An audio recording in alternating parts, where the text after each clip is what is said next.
धन्यवाद उपसभाध्यक्ष महोदय।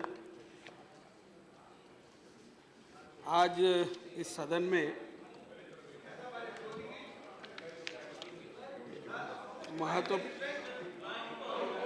Not replying, intervening.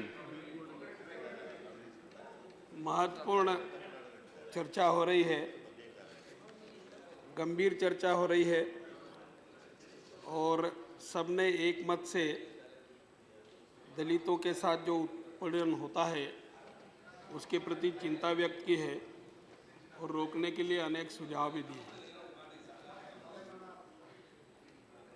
पूर्ण जवाब तो आदरणीय गृह मंत्री जी देंगे, क्योंकि मेरे विभाग की भी कुछ भूमिका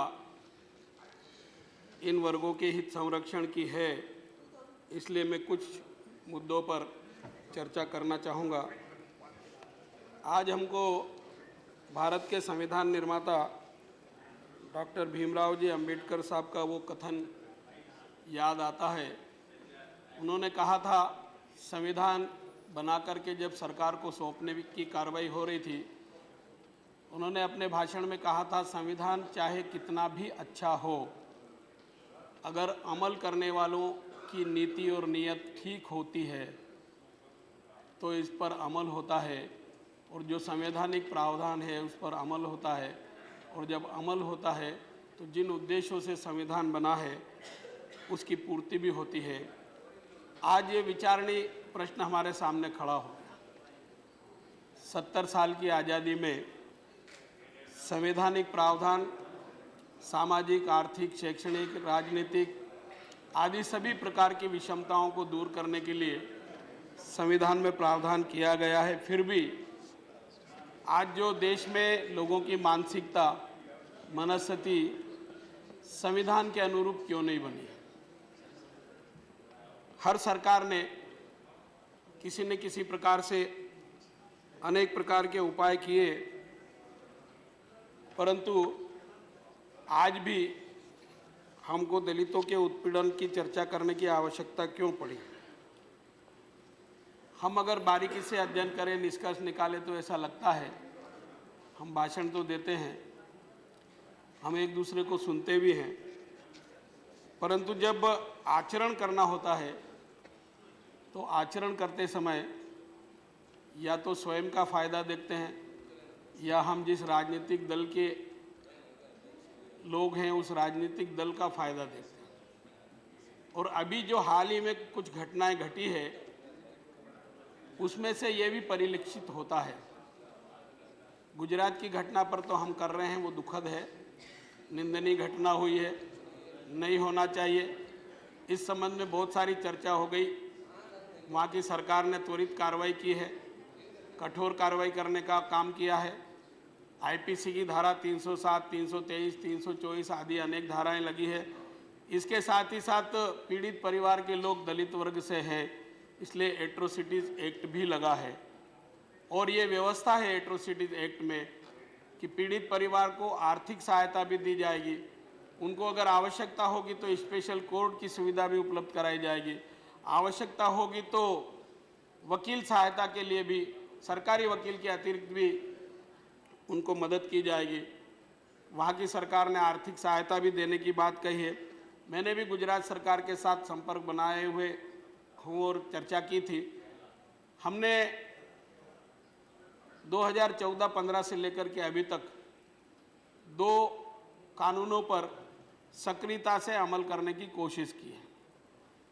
एक है अनुसूचित जाति जनजाति अत्याचार निवारण अधिनियम, जिसका उल्लेख आदरणीय येचुरी साहब ने भी किया था और अन्य माननीय सदस्यों ने भी किया। उन्होंने कहा कि ऑर्डिनेंस जारी हुआ था, परंतु ऑर्डिनेंस को लैप्स होने दिया गया था। मैं सदन को अवगत कराना चाहता हूं कि जैसे ही सरकार बनी और वो जानकारी सामने आई, ऑर्डिनेंस लैप्स हो उसके पहले ही संसद के सदन में वो बिल पेश हो गया था। किसी कारण से वो पास नहीं हो सका और ऑर्डिनेंस की अवधि समाप्त हो गई थी। वो बिल पास हुआ, उसके बाद 2015 में वो बिल पास हो गया। 1 जनवरी 2016 से वो लागू हो गया। 1 जनवरी 2016 को अधिसूचित हो गया, गजट नोटिफिकेशन हो गया, 26 जनवरी से लागू हो गया और उसके बाद उससे संबंधित जो नियम बनते हैं वो नियम भी बन गए और 14 अप्रैल 2016 अंबेडकर जयंती से वो नियम सहित लागू हो गया। वो जो हमने प्रावधान किया है इस एट्रोसिटीज़ एक्ट में, वो परिभाषा में परिवर्तन करने का मुख्य रूप से उसमें काम किया है। पहले बहुत सारे अपराध उस परिधि में नहीं आते थे, इसलिए अनुसूचित जाति वर्ग के लोगों के साथ, दलित वर्ग के लोगों के साथ उत्पीड़न की घटनाएं होती थी और घटना करने वाले कानूनी दायरे में नहीं आते थे। जैसे किसी की मूंछ मुड़ दी, किसी का सिर मुड़ दिया, मुंह काला कर दिया, जूतों का हार पहना दिया, निर्वस्त्र करके गांव गली में घुमाया, वोट डालने से रोकने का काम किया, अपने खेत खलिहान में जाने से रोकने का काम किया, चुनाव लड़ने से रोकने का काम किया। इस प्रकार के अनेक अपराध ऐसे थे जो उस एट्रोसिटीज़ एक्ट के दायरे में नहीं आते थे। हमने वो संशोधन किया, इस उद्देश्य से किया कि इनके साथ जो उत्पीड़न की घटनाएं हो रही है उसमें कुछ न कुछ इनको राहत मिले, न्याय मिले। अब कानून तो है, आईपीसी की धाराएं भी है, एट्रोसिटीज़ एक्ट भी है, उसके बाद भी घटना घटित हो रही है, ये दुख की बात है। हमने उसमें ये भी प्रावधान किया है कि पीड़ित परिवार को न्याय मिले, इसके लिए जो जो सुविधाएं देना है मैंने कुछ उल्लेख किया है। उनको आर्थिक मदद देने की जो व्यवस्था है, पहले 75,000 से लेकर के 7.5 लाख तक की व्यवस्था थी, अब हमने 85,000 से लेकर के 8.25 लाख रुपए तक की धनराशि उनको देने की व्यवस्था करने का प्रावधान किया है। मैंने गुजरात सरकार से संपर्क किया है और उनसे कहा है कि आप अगर आवश्यक समझें तो हम भी उसमें आर्थिक सहयोग देने का काम करेंगे। हालांकि जो राज्य सरकार आर्थिक सहयोग देती है वो हमसे प्रस्ताव भेज करके वो धनराशि मांगती है और हम उनको देते भी हैं। हमने ये कठोर कानून बनाने का इसीलिए प्रयास किया है कि उत्पीड़न की घटनाएं कम हो, और मान लो उसके बाद भी उत्पीड़न की घटनाएं हो जाए तो अपराधी को दंड मिल जाए, कठोर दंड मिले और पीड़ित परिवार को न्याय भी मिले। पहले 10 साल से अधिक की सजा का जिसमें प्रावधान होता था आईपीसी की धाराओं में, उसी पर ये एट्रोसिटीज एक्ट लगता था, अर्थात 10 साल से कम की सजा का आईपीसी की धाराओं में जो अपराध करता था वो एट्रोसिटीज एक्ट की धाराओं के अंतर्गत नहीं आता था। ये कठोर कानून बना करके नरेंद्र मोदी साहब की सरकार ने दलित वर्ग के लोगों को न्याय दिलाने के कुछ प्रयास किए हैं। गुजरात की घटना सब कह रहे हैं दुखद है, मैं उससे आगे बढ़कर कहता हूं कि वो निंदनीय घटना थी, ये नहीं होना चाहिए था। परंतु घटना घटने के बाद तुरंत कार्रवाई हुई, त्वरित कार्रवाई हुई, उसके बाद भी इस घटना को राजनीतिक रूप देने की कोशिश की गई। मैं इसलिए कह रहा हूं राजनीतिक रूप देने की कि घटना अभी थोड़े दिन पहले, क्योंकि विषय आज का है हाल ही में घटित घटनाओं पर। कर्नाटक में एक दलित वर्ग के डीवाईएसपी ने वहां के गृह मंत्री के द्वारा प्रताड़ित करने के कारण सुसाइड किया, आत्महत्या की। सुसाइड नोट में उन्होंने लिखा। कार्रवाई ठीक से होना चाहिए, वो नहीं हुई। जो लोग अभी गुजरात जाने की बात कर रहे हैं, हाँ वो बाद में हुआ, मैं बाद में बता रहा हूँ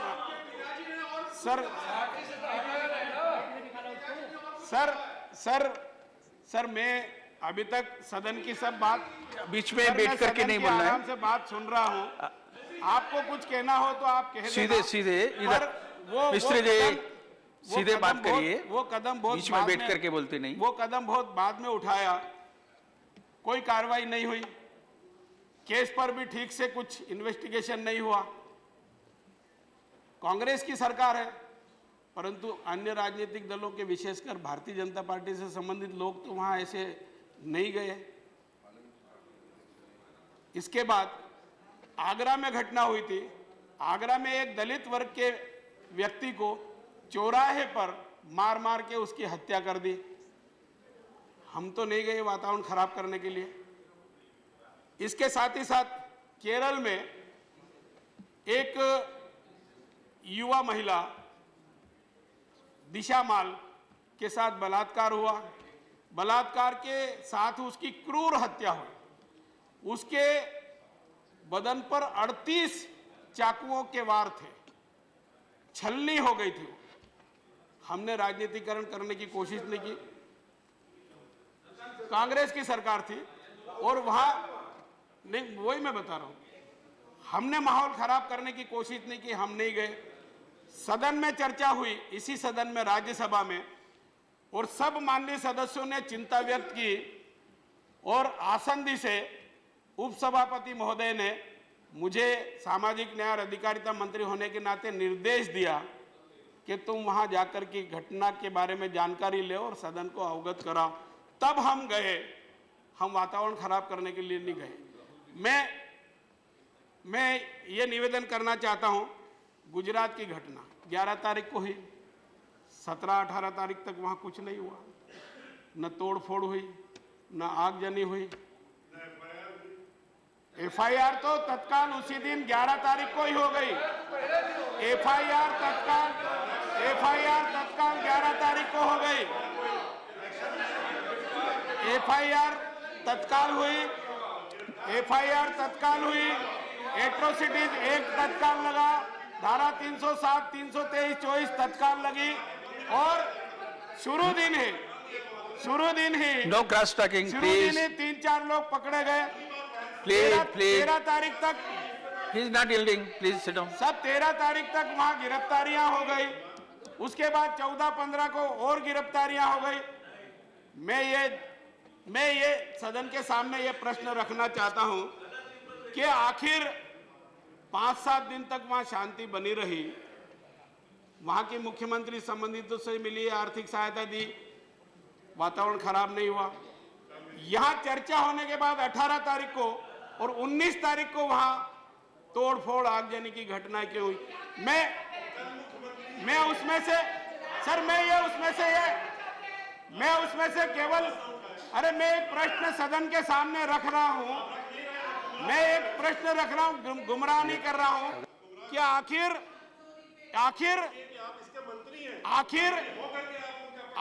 सही तथ्यपरक जानकारी जब तक नहीं हो, किसी न किसी प्रकार से राजनीतिक लाभ लेने की दृष्टि से अगर यहां इस प्रकार की चर्चा होती तो गलतफहमी फैलती है और शायद ये तोड़फोड़ आगजनी का वातावरण बनता है। इस पर गंभीरता से विचार करना चाहिए कि हमको क्या करना, क्या नहीं करना। इसके साथ ही साथ हमने हाथ से मेला ढोने वाली प्रथा को पूरी तरह से समाप्त करने का कानून दिसंबर 2013 में तत्कालीन सरकार ने बनाया था। हमने उस पर कर्तव्यनिष्ठा और ईमानदारी से इंप्लीमेंट करने की कोशिश की। मैं सदन से बताते हुए निवेदन करना चाहता हूं, भिन्न भिन्न राज्यों में भिन्न भिन्न पार्टियों की सरकार है। 2011 की जनगणना के आंकड़े ये दर्शाते हैं कि देश में 26 लाख लेट्रिन्स ऐसी थी 2011 की जनगणना के आंकड़े के हिसाब से। आरजीआई ने जो आंकड़े प्रकाशित, हाँ वही दे रहा हूं। अरे उत्पीड़न Minister has his say. Please sit down. Please sit down. He is not yielding. Sir उत्पीड़न की घटनाओं को कम करने के लिए हमने ये कदम उठाए, उसकी जानकारी दे रहा हूं। उसमें पानी नहीं है। अरे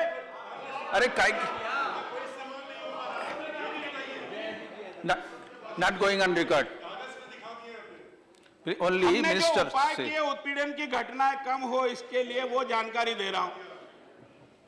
हमने हाथ से मेला ढोने वाली प्रथा को समाप्त करने का जो कानून बनाया उस पर इंप्लीमेंट करने का काम किया है। हमने राज्यों से, हाँ आपने समर्थन किया है उस पर हमने नहीं काय के लिए निर्णय के कारण ही हमने implement. Address to the chair please minister. अरे आपने समर्थन किया और हम अमल कर रहे हैं। Sir Listen. साहब आपने समर्थन किया, कानून बना और उसी के अनुसार हम अमल कर रहे हैं, यही तो जानकारी दे रहे हैं। Address to chair. राज्यों में वो राज्यवार जानकारी Please. संख्या भी है, और Please. राज्यवार संख्या तो जब हम राज्यों से पूछते हैं After him, you तो can. अधिकांश राज्यों से ये जानकारी आती है कि वहां इस प्रकार की कोई लेटरिन्स नहीं है। अब उसका आंकड़ा अगर देखें तो लगभग 2.5 लाख ऐसे कर्मचारी होंगे जो उन लेटरिन्स को साफ करने वाले होंगे, परंतु 10-12 राज्यों ने 12-12.5 हजार की जानकारी दी, उसमें से हमने लगभग 9 लाख लोगों को रिहेबिलिट किया है।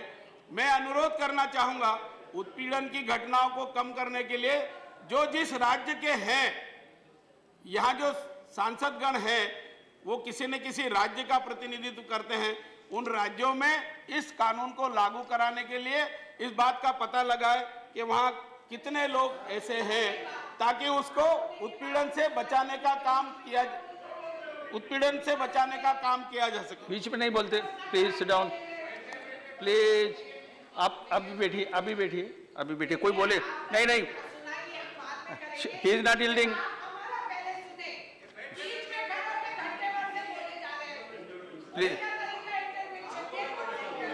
Please sit down.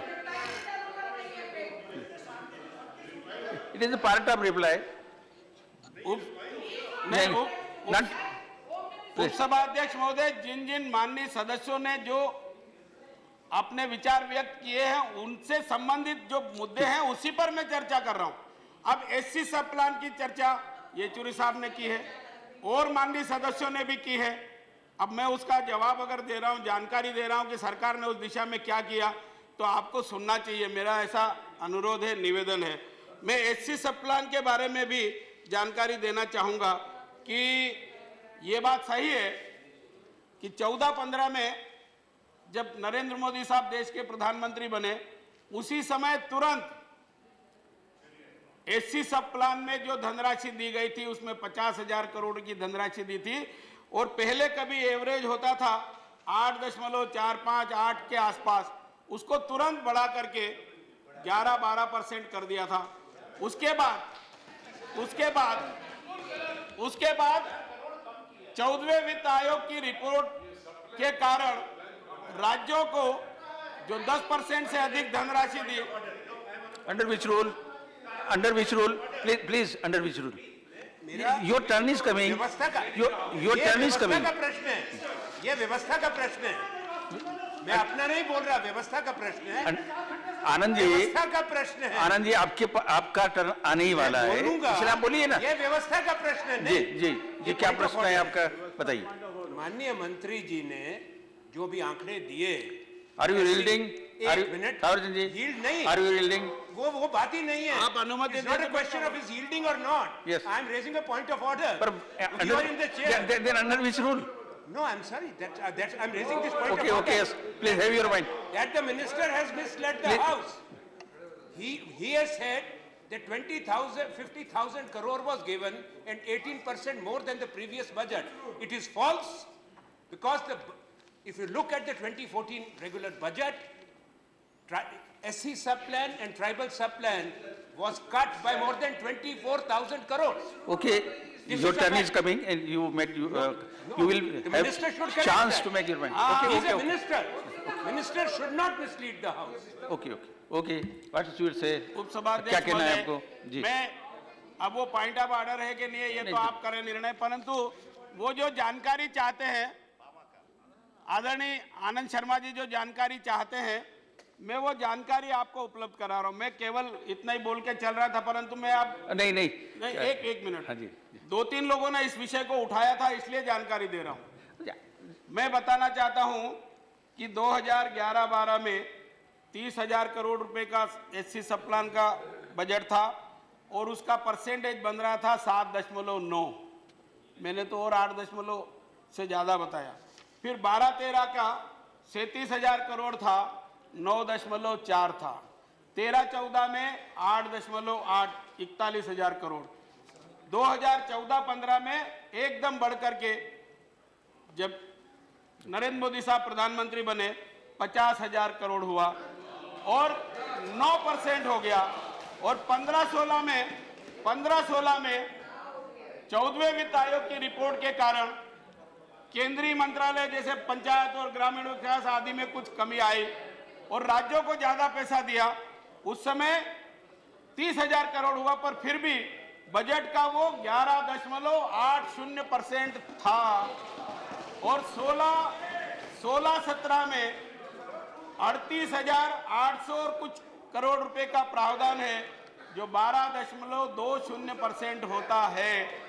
ठीक, ऐसे सब प्लान में किसी प्रकार की कोई कमी नहीं की गई है। हमारा प्रयास है कि वो बढ़ाया जा रहा है, बढ़ाने का हम प्रयास निरंतर से कर रहे हैं। मैं बहुत सारे आंकड़े दे सकता हूं। विषय चर्चा करने वालों ने तो बात कर ली, उस समय तो किसी ने ऐतराज नहीं किया कि ये बात मत करो, उत्पीड़न की घटनाओं से संबंधित बात करो। उत्पीड़न की घटनाओं के बारे में भी कंक्लूड करें। आदरणीय शरद यादव जी ने अनुसूचित जाति मंत्रालय में बजट की कमी का भी उल्लेख किया, और नहीं तो आप रिकॉर्ड देख लीजिए। मैं ये निवेदन करना चाहता हूं कि एससी का जो केंद्रीय बजट है सामाजिक न्याय अधिकारिता मंत्रालय का, उसमें बढ़ोतरी हुई है।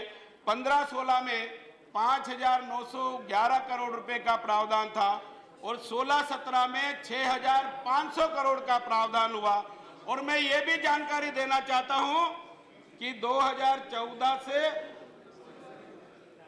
16 तक 2 वर्ष में हमने 11,043.68 करोड़ रुपए अनुसूचित जाति वर्ग के लिए खर्च किए। और पिछले 5 वर्ष अर्थात यूपीए सेकंड के कार्यकाल में जो खर्चा हुआ था, वो उसकी तुलना में हमने 50% से ज्यादा खर्चा किया है और 2 गुने से ज्यादा खर्चा कर दिया इन 2-2.5 सालों में ही। इसके साथ ही साथ जो विकलांगजन सशक्तिकरण विभाग है, उसके बजट में पहले 15-16 में 540 करोड़ रुपया था, इस बार 700 करोड़ रुपए का बजट प्रावधान किया गया है। इस प्रकार से गलत जानकारी देकर के इस सदन के माध्यम से देश की जनता को भ्रमित करने की बात करना उचित नहीं है। इसी प्रकार के भ्रमपूर्वक बातें यहाँ करने से ही माहौल खराब होता है। मैं ये निवेदन करना चाहता हूँ, अंबेडकर जी की सोच समन्वयवादी थी, अर्थात अगर कोई कानून का उल्लंघन करता है तो उसको न्याय दिलाने के कानूनी प्रावधान है, उसका अनुपालन करना चाहिए। अंबेडकर साहब को जब वो काम करते थे इन वर्गों में अनेक प्रकार की कठिनाइयां आई, प्रताड़ित होना पड़ा, परंतु उन्होंने उग्रता का स्वरूप कभी नहीं दिखाया। उनके फॉलोअर्स को तोड़फोड़ आगजनी लगाने की कोशिश कभी नहीं करने दी। आज जो उनके अनुयायी बता करके इस प्रकार की घटनाएं करते हैं, उनको विचार करना चाहिए कि अंबेडकर जी की सोच के अनुसार हम चल रहे हैं कि नहीं चल रहे हैं। वास्तव में अंबेडकर जी की सोच देशभक्ति की थी, देश में समता लाने की थी, समरसता लाने की थी, और वो भी समन्वयवादी सोच के आधार पर। आज की जो राजनीतिक पार्टियां हैं, अलगाववादी वातावरण बनाने की। Revised list of business. The discussion is on the recent incidents of atrocities of Dalits in various parts of the country. Is he replying to the debate of the demands of the Social Justice Ministry? Okay, What is all this? No, he is going to conclude. No, sir. Please conclude. Sir, point of order. Please conclude. Sir, I want your Okay. information on this. The discussion. No, Sir, the I discussion- asked him to conclude. Sir, I want the ruling. I asked him to I want the ruling. Sir, the discussion. Okay. The discussion. Yes, please. The discussion on the recent Okay. incidents of atrocities on Dalits in various Divya parts of the Singh ji, country. I asked already Mr. to conclude. He is concluding. No, he is concluding. He is concluding now. ये क्या कर रहे हैं? Yes, please. उपसभाध्यक्ष जी, मैं निवेदन कर रहा हूं और सदन का ध्यान आकर्षित कर रहा हूं कि जितने भी 15-17 माननीय सदस्यों ने अपने विचार व्यक्त किए, उनमें ये सब मुद्दे उठाए गए हैं। और जब सब मुद्दे उठाए गए हैं तो उसी की जानकारी, उससे संबंधित जानकारी ही मैं दे रहा हूं। मैं सदन में जो चर्चा हुई है उससे भिन्न कुछ भी कहने की कोशिश नहीं कर रहा हूं।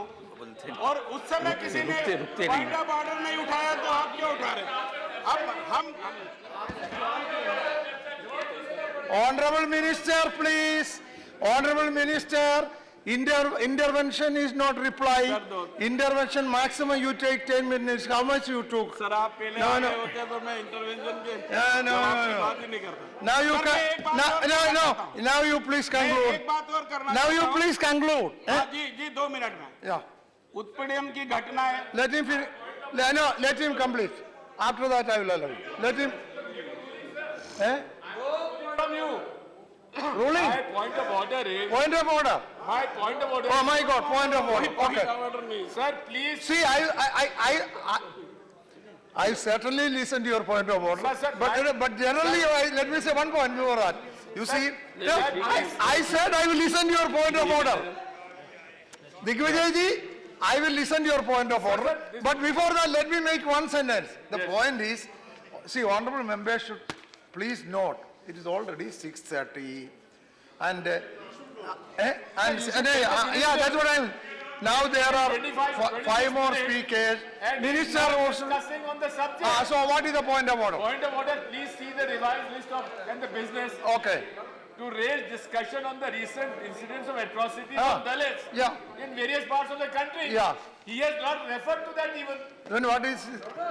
He's replying like he's replying to a debate on the demands of his ministry. उपसभापति महोदय, Minister. अपनी जितने सदस्यों ने Okay. इस विषय Now- पर चर्चा में भाग लिया, उन्होंने सबने कहा कि उत्पीड़न की घटनाओं को रोकने के लिए सरकार ने क्या किया ये Oh. बताओ। और वही मैं बता रहा इसके हूं। लिए इसका रिप्लाई अगर उस दिया। समय पॉइंट ऑफ ऑर्डर हाँ, नहीं था तो या। यहाँ ठीक है, point ठीक of है। order करना See- मेरे साथ अन्याय होगा। ये सरकार ने जो अच्छा या, काम या, किया या। ये देश की जनता ठीक के है, ठीक सामने है। जाने ही नहीं देना चाहिए। ठीक है। दिग्विजय जी, ठीक है। आप जो बोला ठीक है, लेकिन अभी समाप्त कीजिए। नहीं करता हूँ सर। 2 प्रकार से वातावरण बनाने का प्रयास किया जा सकता है।